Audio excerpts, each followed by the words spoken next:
everybody, I'm Maddie. I'm Austin. And we are from the Will This Be on the Test podcast. This is a podcast where real medical professionals discuss fake medical emergencies. That means that unless you've been killed by a Death Eater, or worse, expelled, this podcast is not medical advice. If you need medical advice or medical care, please contact your doctor. Hi everybody, I'm Jackson Vane. I'm Johnny Kolosinski. You might remember me from such podcasts as Fatal Findings, a deep dive into the wonderful film Fatal Findings, which I've watched the first 3 minutes of with Jackson just now, and oh my god, it's so good. I can't wait to do that movie.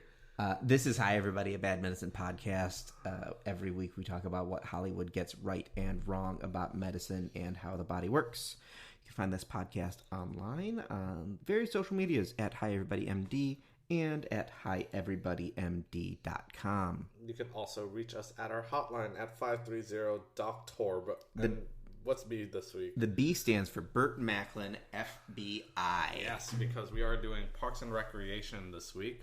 We're going to do Season 3, Episode 2, and a very appropriate episode for this time of year, flu season. Right. I'm about to get on a plane, and it might be a very appropriate episode for my life for the next 10 days. Yeah, it's everywhere. I mean, I get a health department report all the time, and we are at like critical mass. We're in San Diego right now, so everything moves west. So all of our easterly states, especially I think Arizona was the last report we got. They got hit real hard. So just make sure you guys wash your hands and all that other stuff. Yeah, and try to stay safe. First year in a while that I haven't gotten the flu vaccine because I'm an idiot and lazy. So we'll see how I'm feeling next time we record. Yeah. But the whole basis of this episode is there's a crazy flu going around. Anne says everyone's getting fever. Anne, who's a nurse. Anne is a nurse. Says there's fever, dehydration, diarrhea going around, making everyone super, super sick. And that's a big thing about the flu is a lot of people will say they got like a cold, like runny nose and congestion and cough. And like, oh, I got the flu. You'll know when you got the flu. I think someone described it best as, did you feel like you got hit by a bus? If you did, you got the flu. And the flu, it's not just like runny nose and sniffles. It also includes like the whole shebang, including vomiting and diarrhea, which is what they're trying to demonstrate in this episode. Leslie Knope's symptoms as we began the episode were that she had a sore throat, a cough, she felt tired, and also she vomited 5 times that day. She says it's due to her allergies, and you would not believe how many times I get people tell me, oh, it's just allergies. I'm like, your child is sick, your husband is sick, you do not have allergies. It is a virus. You probably have a cold and or the flu. And it's really hard to have allergies if nothing is blooming. And especially in winter, yes, we live in California, still things are blooming less. Things are blooming significantly less. So it's really hard to get allergies to something that's not existent. Right? And if you live in Pawnee, Indiana, even harder. Yeah, because the snow has made all the leaves fall down and nothing's pollinating in the dead of winter. Not a climatology podcast. No, definitely not a climatology podcast. I do like how when they open up the show, they show April, Aubrey Plaza, lying in bed, just really sick. She was upset at Anne, but she's upset at Anne most of this series, actually, and wants her to do plenty of things over and over again. And my favorite line where she said, I want a janitor, because a janitor can basically do what you can, right? And that is one line that is not one that I would gloss over because we hear that stuff all the time. Because no one respects nurses. Or doctors. Yeah.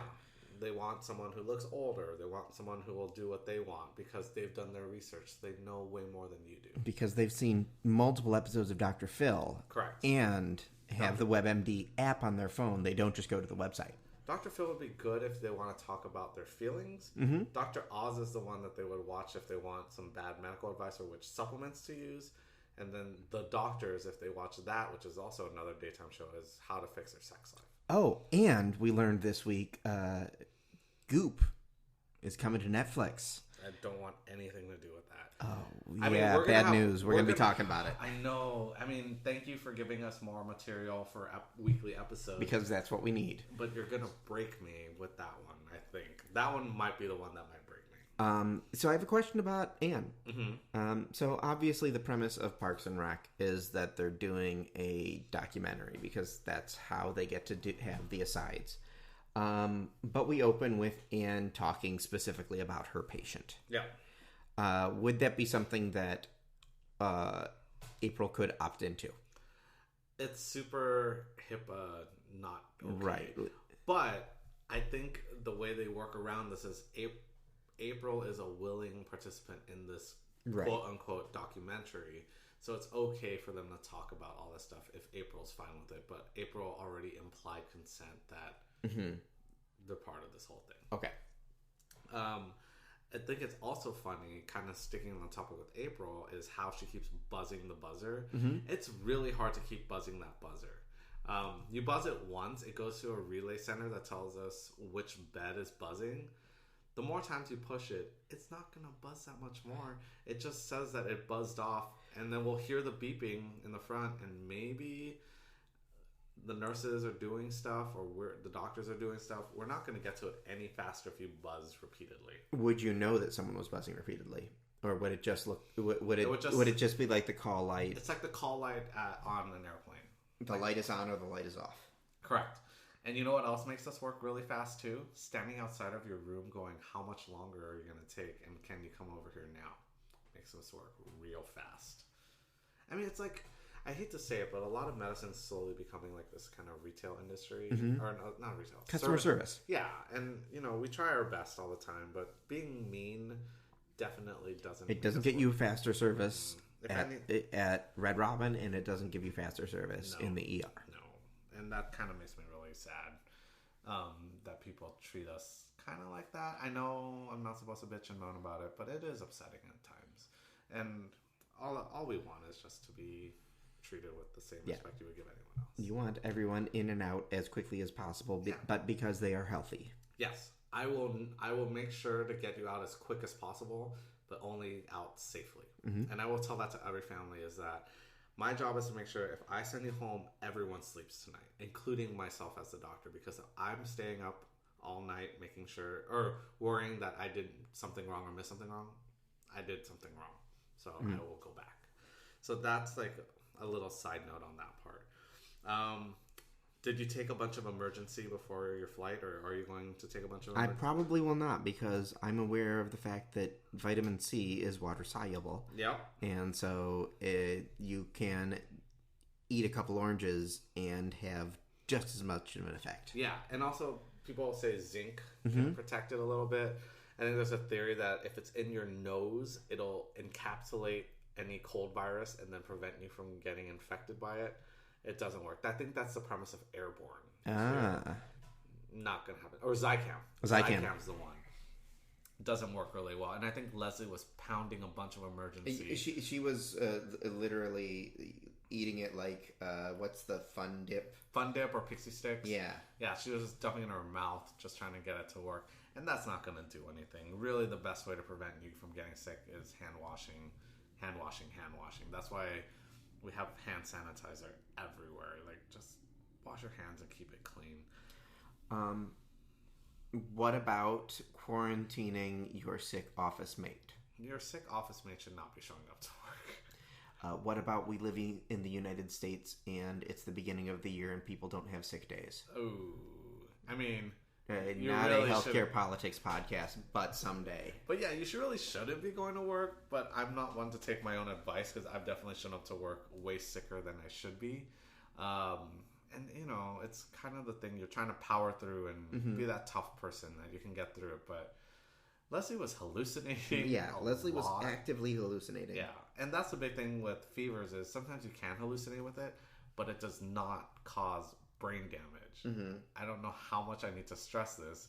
Fevers don't cause brain damage. We get a lot of people that come to our ER for fevers. Again, not medical advice. You should come in if you're worried or something's bad, but if you're coming in just for a fever for like 2 hours without giving any medicine, maybe second guess it. Because especially this time of year in the emergency department, this is almost like a public service announcement more than anything. Try to see your regular doctor. Try to not go to the ER unless you absolutely have to. because you're going to be waiting for a long time, and you're probably going to be waiting around other sick people, and you might get sicker. So if you don't need to go to the emergency department, try not to go. Try any of those other resources. Yeah. Your regular doctor and urgent care. Yeah, those are like good resources to use because, the emergency department, I think the misconception is you're going to be seen really quickly. Mm-hmm. And we always tell people you're seen quickly for two reasons. The waiting room's empty, or you're really, really sick and you need saving right now. And those are the big reasons why I would go in.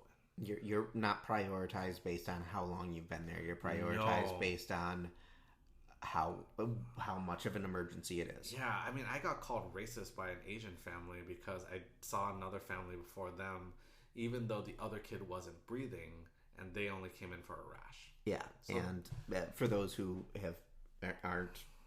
don't know Jackson is Asian guy. Yeah. So that's why it made it really funny, and I go, I have no answer for you. I'm so sorry you feel this way, but your child has a rash. They are going to be fine. This other kid can't breathe. Might not be fine.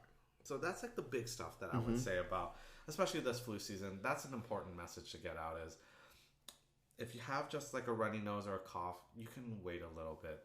The urgent care is great. The emergency department, it might not be the best place for you to go. What about Chris Traeger's method of I'm going to wear a mask? Masks are fine, especially if you're in a high droplet zone, I guess. And a good way to explain droplet zone is if spit is flying at your face. Spit or sneezes. Or what? Sneezes. Sneezes. I thought you said C. diff. I'm like, yes, but if C. diff is flying at your face, also high droplet zone. Definitely wear a mask. But anytime anything's flying at your face, masks can work. But you got to remember, if you take off the mask, you should wash your hands too, because that mask is probably covered with germs. Mm-hmm. So basically everything on the front of that mask it will end up on your fingertips. Yeah, and Chris got hit really hard. He almost looked like he had man flu. He looked... He I mean, he probably was sick, but he also looked like he had a little hint of the man flu on there. Yeah, go ahead. Should I explain man flu? Yeah. Himfluenza, the bubonic plague, Hebola, all those. I've not heard bubonic plague or Hebola. Hebola's a good one. Yeah. But there's always a joke that a man having a cold is almost as bad as a woman going through labor. Yeah. Yeah. Guilty. Yeah. But But he was really he looked like he was worn down. Right. He was vomiting a bunch. I think at one point he said the most iconic line, which was staring at a mirror saying to stop pooping. The premise behind that is the fact that he is so healthy that anything that gets him ill is throwing his perfect machine out of whack so hard. Yeah. Can you be so healthy that you get sick harder? I think it's almost relative in this fact that he's never been sick before. So when he gets sick, he becomes a big baby. Okay. It's saying that fat is your barrier from getting sick makes no sense because it's probably on episode 2 of Netflix's The Goop. Yes, but also if that's the case that having 0% body fat is why he got sick a lot, that means every obese person would be the most healthy or would be the most immune to any kind of viral illness ever. Now, I'm not a doctor, but it's my understanding that all other things being equal, being morbidly obese is less healthy. Yes. Okay. Yeah. So Chris's theory about being the microchip and with a grain of sand hits him and make him sick makes no sense at all. That's why Arnold Schwarzenegger, for example, left the governorship. It's because he got the flu. Because he got the flu. Yeah, definitely. If you want to kind of go on a tangent with the barrier kind of situation, I think it's funny that Leslie, when she had her chills and fevers, was bundled up in like a heavy like FUBU jacket for the youngins. A FUBU jacket's like a super puffy jacket that had a scarf on and all that stuff. And that's actually one of the bigger things that I'll see pretty often is when kids have fevers, parents will wrap them up and just trap in every ounce of heat into it. See, I never wanted that, like, to like, as a barrier. It was because I had the chills. Yeah, but you can control it by taking, like, you know, antipyretics, like Tylenol or ibuprofen would also help with that kind of situation. But wrapping you up in that many layers is essentially like a baked potato in foil. It's going to trap in the heat for a long time, right? So if you're really trying to defervesce or make someone not have fever anymore, you should take off the blanket and all that stuff and let them cool off. But there's always that old wives' tale that if you get them cold while they have a fever, they get sicker and catch pneumonia, which physiologically makes absolutely no sense at all. Because you get pneumonia if you have liquid in your lungs. Yeah, and that could be because you haven't been taking deep breaths, you've been coughing a lot, bacteria settles down to the lower parts of your lungs, and that's how you get pneumonia. But not because you sat were hot in a cold.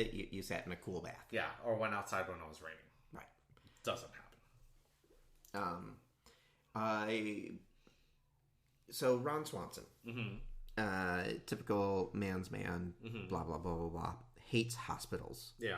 I assume you see people like him all the time. Yeah. I'm going to avoid any acknowledgement of where I am. Yeah. And get out of here as quickly as possible. Yeah. I mean, it happens quite a bit, and you try to appease them. You go, you know, why are you here? How can I help you? And then if they don't want to play along, you're like, well, here's my opinion, or here's my advice that I give you. But if you don't want it, it's up to you. The only times I'm really aggressive about that kind of stuff is if it's life or death. And I've had situations where families refuse life-saving methods because of their personal beliefs. And it's not even religious at times. It's their own misguided beliefs that there's natural ways or... if Bart Simpson prays on this leg, it'll stay on. Correct. And that's usually when I ask them, like, well, what's our end goal here? You know, like, we want to make sure we're doing the right thing for your kid. I don't want to violate your wishes, but if we don't do this, your child will get hurt, or your husband might get hurt. And it's always a battle in that kind of situation.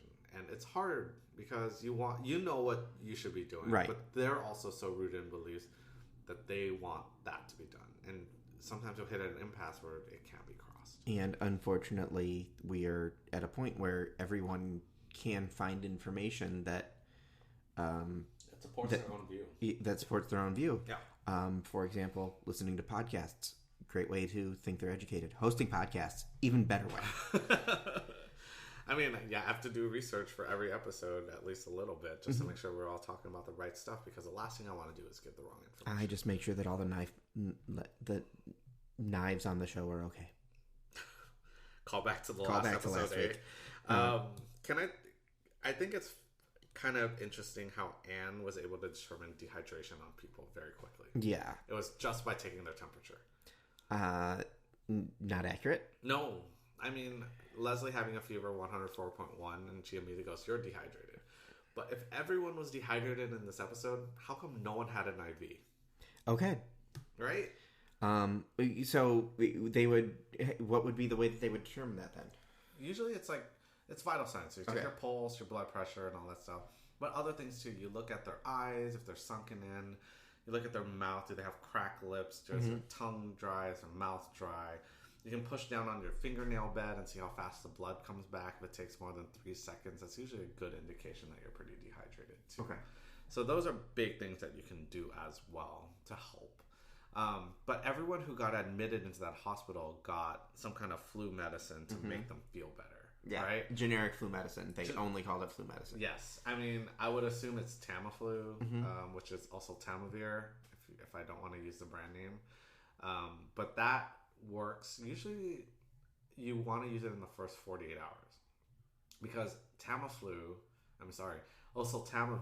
does not cure the flu. It just makes the symptoms not last as long. And that's the biggest false perception about that medication, is that it cures. It's not making you healthy. It's making you feel better. Asymptomatic. It makes you feel better slightly faster. Right. It shortens the duration of your illness by 1 to 2 days. Which means that you're going to be less dehydrated, less vomity, less diuretic. You'll recover quicker.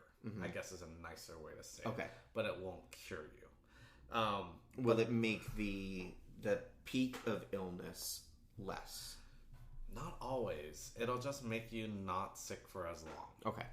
But the problem is the side effects really suck. Okay. So side effects include vomiting, Okay. which you're already vomiting, and sometimes it happens immediately after you take the medicine. And then hallucinations is a big one. So that's a real one. Yeah, you can actually take it and just start hallucinating like mad. I remember when I was an urgent care doctor, I would see patients come in taking Tamiflu, and the parents are freaking out because they're hallucinating like crazy. They'll say random stuff. They'll see animals crawling on the wall. Sometimes the cure is worse than the disease. And this might be one of those close situations. That's why we save Tamiflu for patients with comorbidities where they're at higher risk for other sicknesses like asthma. Kids are more likely to get pneumonia, and that would hurt them a lot more. So that's why we try not to. We won't use it unless we really, really have to. Okay. At least that's my own practice. But if families request it, I do acknowledge, or I do go over the risks or the side effects. So this is what this drug actually does versus what it does in pop culture. And here's what to expect. Right. And it's okay if Junior pukes and then screams that he is the lizard queen. Yeah, but if they are really out of it, come back. Yeah. So I guess that answers my first question about Leslie's run. Yeah. Which is she steals everyone's flu medication. Which is impossible to do in the hospital. But yeah. You know why? Because they administer it for you. They not only administer it, but they'll scan you most of the time too. So if you have like at least at my hospital, everyone has a wristband on this barcode. They're scanned and then they're given the medication. Right. And then we see them taking it. It's not like they give it to you. It's not like the nurse, no matter whether you're in the ER or in just a like general peds unit or whatever, they're not going to say, okay, here's your medication. Take one of these in 6 hours for me, please. Yeah.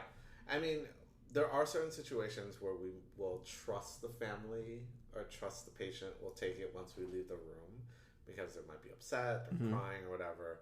But most of the time, you are paying attention that they are taking their medications as directed. And that's an important fact.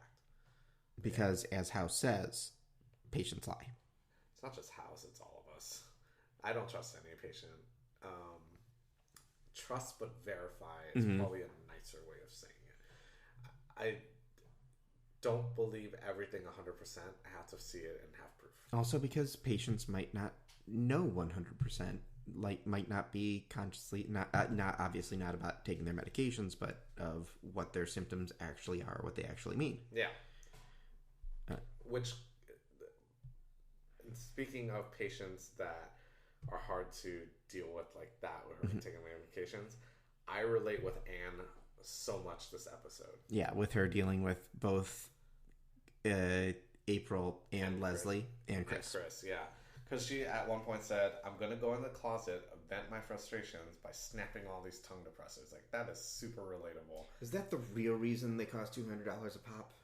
Because nurses and doctors are breaking 85% of them? I mean, or someone comes in and steals all of them, which I've seen happen so many times. Kramer. Not Kramer, but I know we're doing a callback, but I've legitimately seen this happen before where families pocketed all of my tongue depressors. Why?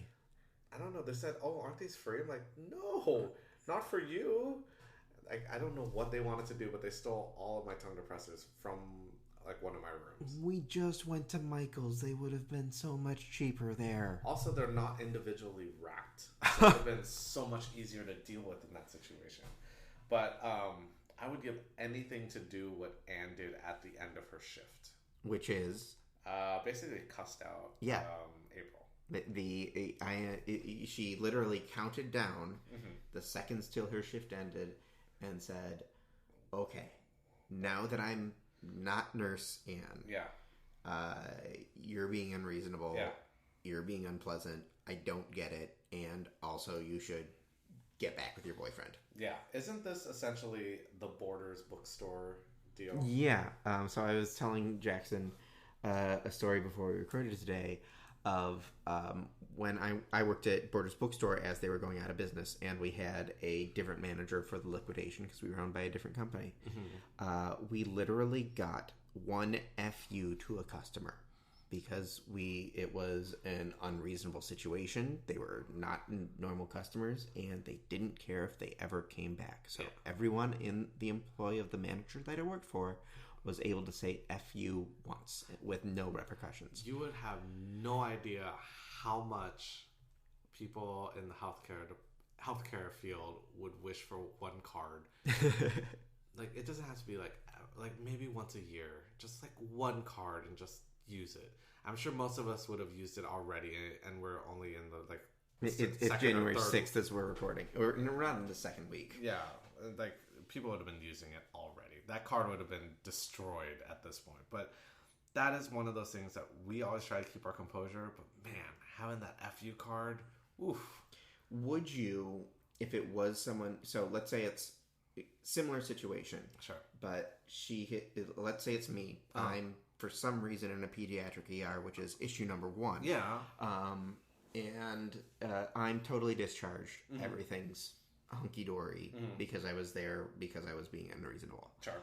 Would you, as Dr. Jackson Vane, who treated me, be able to come to me and say, listen, you moron? No. I would never say that. At least not in the hospital.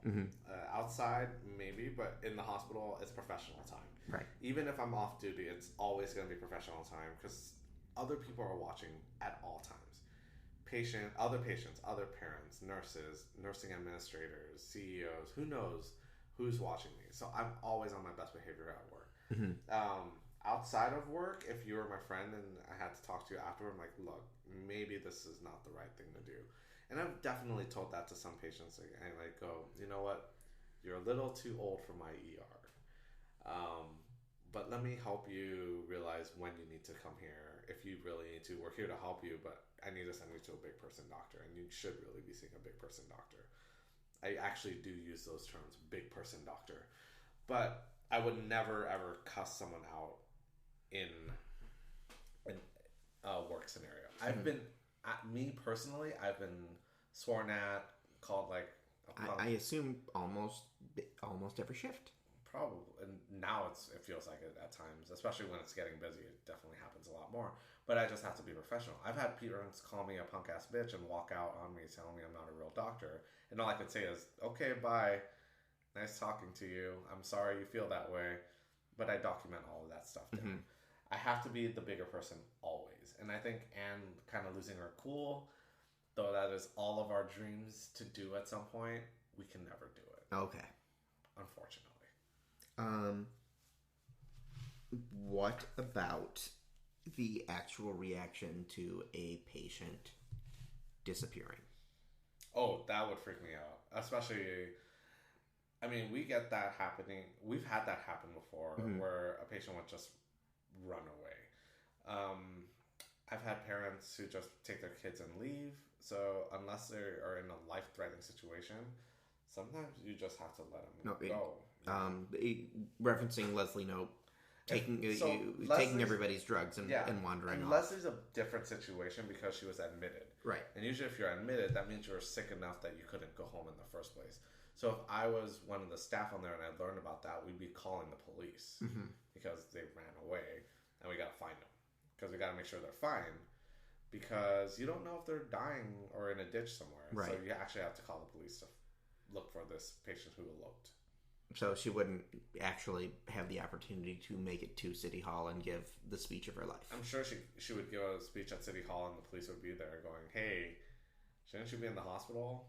Or an ambulance would be there to take her to the hospital or something like that. Would that be a situation where something like a 5150 would come into play?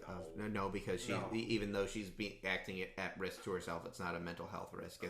It's a poor decision risk. Okay. Yeah.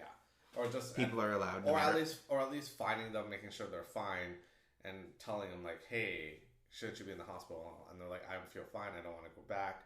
That'll be an ethics discussion. Yeah, at that point. people are allowed to rationally make bad decisions as opposed to be a danger to themselves because of mental health. They can sign out against medical advice. That's essentially what would be the situation. There would be they would have left AMA instead of, I'm leaving because I want to die. Right. Different, very different situations in that point. But yeah. Moment of clarity like Leslie has at the point of delusion that she was at. Is that the sort of thing that you... Michael Jordan did it. There we go. Michael Jordan did it when his flu game. He turned out a great performance during the playoffs with the flu. Sometimes your adrenaline pushes you through these really, really hard situations, and then the minute all of your adrenaline's burnt out, you're back to this is Mr. Wibbly face. Yep, and then you just crump out. Like, I've had 30-hour calls where I've lost my voice, feel like crap, pushed all the way through. The minute I got home, hell, dead, on the couch, asleep. If you want to do something at that point, like if you're that motivated and you can push through, you can do it. It's just you're gonna feel horrible once all the fight or flight wears off. Because you've used all your adrenaline. Correct. So with that, any other notes on the episode? No, I think we hit them all. All right, then I have an important question. Oh God, the human centipede bills itself as 100% medically accurate. If that's the case, how medically accurate is Parks and Rec flu season? I'm looking through my notes because I knew that question was coming up. You figured it out. I mean, here's the thing. With how people were reacting, which really is the whole point of the show, right? It's how people are reacting to certain situations and whatnot. A lot of it's realistic. Like Leslie saying she has allergies, and losing it with patients. Chris, who's never been sick before, acting like the biggest baby in the world and shut down. All of these are very realistic things of how people react. In terms of the medicine part, the dehydration and no one's getting IV fluids, patients able to take other patients' medications, patients eloping without any kind of repercussions, that kind of bounces it lower. So I would say in the grand scheme of things, it's probably as accurate as the human centipede. If we assume that it's a really bad hospital, then significantly more accurate. Yeah, but even my really bad hospitals that I've worked at... But you've never worked at one, but you've heard of them. I mean, as a medical student, I rotated through quite a few hospitals. Okay. Some of them were, a nice way to say it, subpar. Yeah, some were exceptional and some were not. Some were not. The subpar ones, they probably would have been able to get away with certain things, but definitely not the medication errors and definitely not the patient elopement. Okay. That's like a never happen. Like we always talk about things that can happen in the hospital. There's like near miss and never happens. That's a never happen. It should never ever happen. So I think all of it balances out to human centipede level. Okay. And so next question I ask is how would we make the episode more accurate medically accurate while keeping the stakes high? Just pop an IV in people. Because it'll be funny watching Chris trying to push around an IV because he's never had something like this in his body before. The other thing you can easily sell it as is he's so like musculature or so healthy. You can pop an IV in, but it's so hard to get it through because he's so strong, kind of situation like that. We have the scene where Leslie is signing herself out as opposed to being completely delusional. Yeah, or actually having her dress up and trying to escape and everyone trying to stop her and then she runs out. That would be funny too. So that would work as well. Especially her with the full parka on and whatnot. That would work really well. But yeah, I mean, that's like the biggest stuff. Again, it's all nitpicky stuff in this situation, but you can actually still make things funnier just based on those two small things, especially with Leslie trying to escape the hospital. That in itself is an act that you can do. Cool. Yep. All right. With that, thanks for listening, everybody. You can drop us a note at Hi Everybody MD on all sorts of social media. If you want to record a promo, you can find that at hieverybodymd.com. Okay. We'll see you next week. Yep. Thanks, folks. Hopefully I won't be talking to you from my own personal flu season. Oh, God. No, please no.